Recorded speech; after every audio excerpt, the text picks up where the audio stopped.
you got interrupted when you said Piers was running cover for Hamas by pointing out that Israel's going too far.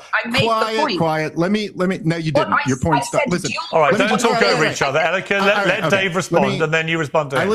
I listened to the garbage you had to say. Let him respond, then you reply. Let me get in now. But I didn't say no response. All right, but stop talking. Lady, let me just save you all the time in this debate. You wanted to debate me because I'm so wrong about everything and I'm so influential, and you wanted to smack it down. It ain't going to be you, lady. You're not the one who's going to stop me. This is just ridiculous. It's lady. Okay, I'll call you whatever. Oh, okay, good one. Oh yeah, you really smacked down my bad ideas. Anyway, Piers, again, all they have. To realize it. You're too stupid to realize how bad your ideas are. All right, guys, this whole thing is getting out of control. There's a new debate: Dave Smith versus British activist and lawyer Erica Lebon. She actually called him out, saying she'd only debate Dave Smith, but instead, she ended up going head-to-head with Piers Morgan. And let's just say, things got messy fast. Let's check it out. If that's all you do, you see exactly the horror that they perpetrated. All right, Erica, you wanted to come on, but specifically with Dave Smith, you think he's wrong about absolutely everything. So just outline your main complaints about Dave Smith. I don't have an outline, but I think I can just go off of everything that he says. In this example, you correctly pointed out what the Soviet Union was doing. You correctly pointed out that they would use these kernel of truths as part of their disinformation campaigns. But the question is, what were their disinformation campaigns rooted in? Well, we know what the entire, communist agenda was, and that was demoralization of the West, in order to sort of gain this traction internally within the West so that they would overthrow their own government. So the whole point of Soviet disinformation and ideological subversion was to convince people that the West and Israel was the source of all evil in the world. All of the KGB defectors have said the same thing. Yuri Bezmenov, Mikhail Pachepa. But the way they talk about how this is achieved, they talk about demoralization, and demoralization is the point where you can no longer tell truth from fiction. You can no longer tell right from wrong. And what happens when you reach that stage? You start making moral equivalencies between liberal democracies and terrorists and autocrats. So when you say there, yes, I do see that the Islamic Republic are terrorists, but I don't see how other liberal democracies are not terrorists as well. That is exactly the ideological subversion which you correctly identified, but don't see how it's a part of your own talking points. Dave? No, that's just a talking point yourself there. It's just not true. I know that the defenders of Israel often like to use this term moral equivalency, but it's just made up and doesn't apply to what I'm saying at all. If I were to say that I in no way ever said that the society of Iran is identical to the society of Israel, or that the people or the citizens of that country both enjoy the same amount of liberty. I've never said there are massive differences. Listen, I would say that American society, certainly within America, was far superior to Iraqi society under Saddam Hussein. But you can say that and also say that George W. Bush launched an illegal war in Iraq. These things aren't contradictory at all. And so what I'm talking about is, let me finish. What I'm talking about here is that the IDF is committing acts of terrorism. And so you can say it doesn't count when a government does it, but there's no objective moral standard to that. So I'm not making an equivalency between anything. I'm just pointing out that these two groups both have committed terrorism. And so in the same sense that you could point out how two people have both committed the same crime, that is not the same as saying those two people are identical in every way. So when you... Yeah, so you are drawing these moral equivalencies, and you're doing exactly that. You're saying, I'm just saying, how is the IDF different to Hamas? How is the IDF different to the Islamic Republic? I didn't say that. No, you're saying that. There are, I could list off right now. Hold on. Because you're starting with completely strawmanning my position. So let's just, before you just argue, hold on. So before you argue with what you made up, instead of arguing with what I'm saying, I could name 1,000 differences between Hamas and the IDF. I'm not saying there's no difference between them. Clarify what you're saying. I don't think it could be any clearer. I'm saying they both commit horrific acts. Both kill innocent people. You have said now, and you've said online on Twitter when you were debating people, you asked this exact question, which is exactly what a demoralized person would ask. How is this different to that? How is Israel doing this different to that? Now, let me just start by saying, hold on. This is like a basic IQ test. I could say, how is this act different from this act? That's not saying how is this entity identical to this other entity. The point is that targeting innocent. Sure. This it's exactly like saying, how is it different between a cop and a robber when they're both pointing guns at each other and they're both making each other feel threatened? Isn't that the exact same thing? Yes, sure, it is the exact same act, but it is a different motivation. Okay, that's what the difference is. Because when you have a regime like the Islamic Republic or Hamas, that's literal inception and existence is based on the destruction of Israel and death to America, and basically just killing everybody who disagrees with their ideology, and another entity whose focus is on protecting its people. Yes, the actions may look the same. And in fact, the actions may be just as wrong as each other. They may be just as brutal and terroristic as each other, but the motivation is different. And to be demoralized means to not understand. But hang on a second. All right, let me jump in there, because actually, what difference does it make to the innocent civilians who are... Doesn't make a difference. Well, hang on. What difference does it make to innocent civilians who are killed, whether one has a better, motivation for doing it? Because my problem with what Israel's doing in Gaza is that, in direct contrast to what it did in Lebanon with Hezbollah, in direct contrast to what it did in Iran, both very precise, very targeted, very successful operations, minimal civilian casualties. In Gaza, in Gaza, the strategy has been completely different. It's been a strategy of sort of nihilism, where they just destroy everything in Gaza. Almost every hospital is either now... Well, hang on, let me finish. Is either destroyed or damaged in some way. We know this actually because we have to listen to British doctors who've come out and told everybody what is actually going on there, because, of course, international journalists are still banned by the IDF, even though they were allowed in previous conflicts in Gaza. They're not allowed in to verify anything in this one, which I find very suspicious. But here's my point, Erica.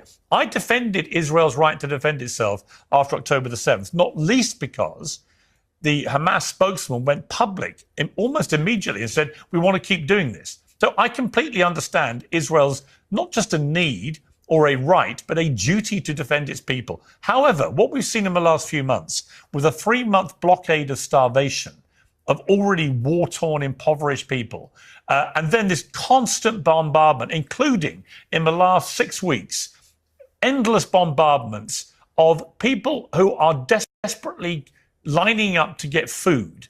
Now, they are dying, it seems, very mysteriously. The IDF says we shot in the air as warnings. Sometimes they use other language, which means they may have shot towards people they saw as a threat, or they are now investigating what happened. I read out earlier in a previous debate about this, all the different times this has happened in the last 6 weeks. It's endless. And the idea that the IDF are not killing people in this way, when everybody else involved says they are, is ridiculous. So the point I think Dave is making, quite straightforwardly, is that what the IDF's been doing in the last 3 months, to me, crosses any line of self-defense and could absolutely be categorized as terrorizing the innocent people of Gaza. Now, it doesn't mean they're not in their heads going, they're going after Hamas. Their motivation is, we want to kill the bad guys. But they have lost all sense of proportion, and they are now behaving in a way that if other people were doing it to them, they would categorize as terrorism. Okay, so let me just answer you in 2 points. First of all, let me ask you this question. If Hamas was entirely separated from the civilian population, let's say it was totally down north and everyone else, up north and everyone else was down south, do you think that we'd see these civilian casualties? But no enemy in modern warfare has ever been entirely separated from civilian populations. It's for the birds. It doesn't happen. My brother and my brother-in-law were both army colonels, right? It's for the birds. This idea you get some clean war where civilians are nowhere near any of it, it doesn't really happen ever. Yes, it does happen, because you just used the example of Iran. You saw Give me an example when no civilians have been killed in modern warfare. not no civilians, it's the amount of civilians. Right. And it is the fact that Hamas, it doesn't just embed itself, it embeds its But there are as weaponry. many civilians in Lebanon. In fact, there are more civilians in Lebanon than there are in Gaza. How was it that Mossad was able to target 3,000 members of Hezbollah with a pager device that exploded? But in Gaza, the only way to deal with it, apparently, same situation. In Lebanon, Hezbollah live amongst civilians. The only way they can apparently do it in Gaza is to obliterate Gaza and kill tens of thousands of civilians what as they you're go doing after right Hamas. now- I don't understand the difference. Okay, let me answer the question and then you'll understand. What you're doing right now is you're not just legitimizing Hamas's strategy, you are encouraging it. No, I'm because not. the whole. When did I encourage it? Okay, well, let me explain. Erica, and you then know you'll people are understand. listening to this, right? I mean, Piers, they know what I've said. Piers, if you let me finish my sentence and then at the end of it, you can tell me if you agree. Should we agree on that? Sure. Okay. When Hamas intentionally embeds itself amongst civilian populations, the whole point of that strategy is that there'll be so much civilian casualties that the world will look at Israel and say, what an abhorrent pariah state that has lost all Sure. legitimacy. Okay, so let me finish.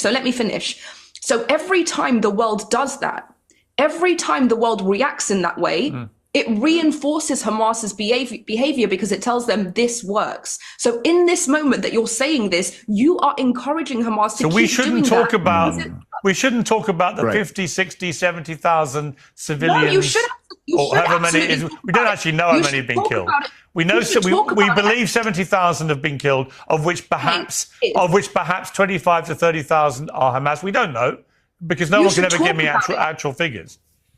You should talk about it and you should frame it within the context of look how much destruction there is when terrorists embed themselves in civilian populations, All right, which Dave, just goes let me to get show Dave to that this respond. strategy- Let me get Dave to respond. I I've mean, been talking too Levin, much. listen, this is just we should talk about it, but only in the framework that it's not the fault of the people who are dropping the bombs on the innocent people or it's a shooting the dual people who are the ones. Hey, you know what? You It just is a asked. dual You just had. responsibility. Excuse me. You just had your whole thing about let you finish and then you can respond to that. So why don't we but do you the same? I know. strawmanned me and you stopped me when you were being strawmanned strawmanned. you opened by saying that Pierce. You got interrupted when you said Pierce was running cover for Hamas by pointing Yeah, out and that I Israel's made going the too point. far. I made the point. Quiet. Let me. No, you didn't. Your I point stopped. said Listen. dual All right, Let me don't just- talk over right. each other. Erica, All let right, okay. Dave respond and then you respond to him.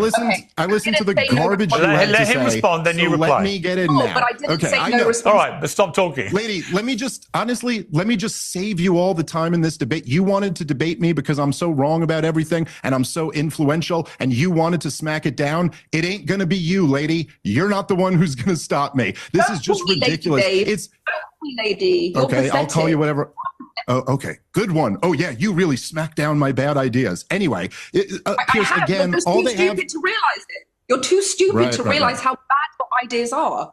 Look, the moment you start throwing personal insults, saying things like you're dumb or you're an idiot, that's it. You've already lost the debate. It means your actual points didn't hold up, your reasoning fell apart, and you've got nothing left to stand on. And here's the funny part, even someone like Piers Morgan, who might usually be on your side in a different argument, ends up completely dismantling your position. He's tearing your points to shreds, and it's honestly hard to watch, but hang on, because the real knockout is still coming. Dave Smith's about to step in and deliver the final blow. Let's check that out.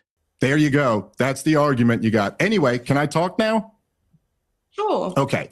So, Pierce, as always, it's just the same thing on repeat here, right? So the defense is to go, but look, the motivation of Israel is pure. The motivation of everybody else is evil, even though obviously what Israel is doing is objectively torturing women and children to death as they die with their bones crushed under rubble. But still, but also, Pierce, don't let it mess with you that at the highest levels of the Israeli government, they've kind of told you what their motivations are here. I mean, the South African case that they brought to the International Court of Justice was like 90% just direct quotes from Israeli leaders. The prime minister himself referred to them as Amalek when talking to the military. You got the finance minister, the defense minister bragging about how nobody's getting any food for a 3-month period, bragging that not 1 ounce of grain will get into Gaza. I mean, I'm sorry. This is obviously terrorism. It borders on genocide. It's horrifically wrong. And for you to use your example of saying like, oh, this is what I'm saying is that a guy who robs a store and a cop who comes to stop them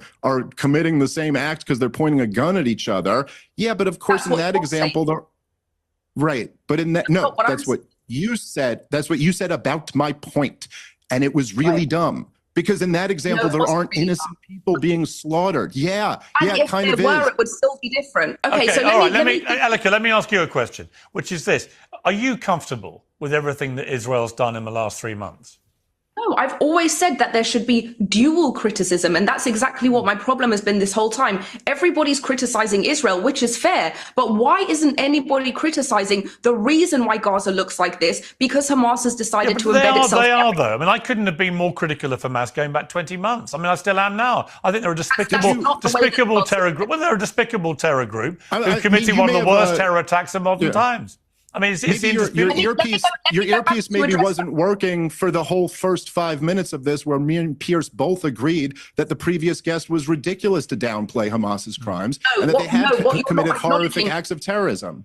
Erica. What I was responding to in terms of what Piers said to me, he was talking about why is it that we can do targeted military strikes in Iran, but we've decided to entirely desecrate Gaza. And my response was that, not saying that it was right, but I'm saying that when Hamas embeds itself in all of Gaza, it is going to result in ruin. And it reinforces the point that I've been making this entire time, not just since October 7th, but for the past 3 years that I've been talking about terrorist regimes, which is that they bring mass death and destruction everywhere they go. Well, that is true. I agree with that. But I also know that Israel, through Mossad, has supposedly the most sophisticated, experienced intelligence operation in the world. And it was brilliantly seen with the Hezbollah pager attack. It's been brilliantly identified by the way they managed to identify where all the military leaders and nuclear scientists and nuclear sites were going to be in Iran for Israel to attack. From a purely military perspective and intelligence perspective, Israel did an extraordinary job, both with dealing with Hezbollah and the Iranian regime. However, it does just beg the obvious question. Why were they not able to foresee in any way, apparently, that Hamas were going to spend 20 years spending the billions of dollars which Netanyahu had encouraged them to have, because he believed in divide and rule with the Palestinian Authority, that they had these billions of dollars and were spending it on creating one of the world's biggest underground tunnel systems to operate from. And then how did Mossad not know anything about 3,000 Hamas terrorists pouring over its border when they're literally on their border and they're guarding it all day long? So I just cannot understand how this could have happened. And then I don't understand why Israel is responding in a way which it's never responded to anything like this in this way before. Why is Gaza? And then you had the Smodrich quotes, Erica, where he brazenly talks now last week on camera that the plan now is to cleanse Gaza of Palestinians. That is ethnic cleansing. That is a war crime. Wow, yeah, we're just gonna stop it right there because that was honestly the best part of the whole debate. You can see how she completely unravels, and that's just at the start of the conversation. This was the same person who came in full of confidence, thinking she was going to absolutely destroy Dave Smith. But instead, she ended up relying on these worn-out, surface-level arguments that just don't hold up anymore. And honestly, it's wild that even with everything we know, the facts, the reports, the suffering we've all seen over time, there are still people trying to defend or justify what's happening. It's not just disappointing, it's shocking. Anyway, you can make your own judgment, but to me, it's pretty obvious who came out looking stronger in that exchange.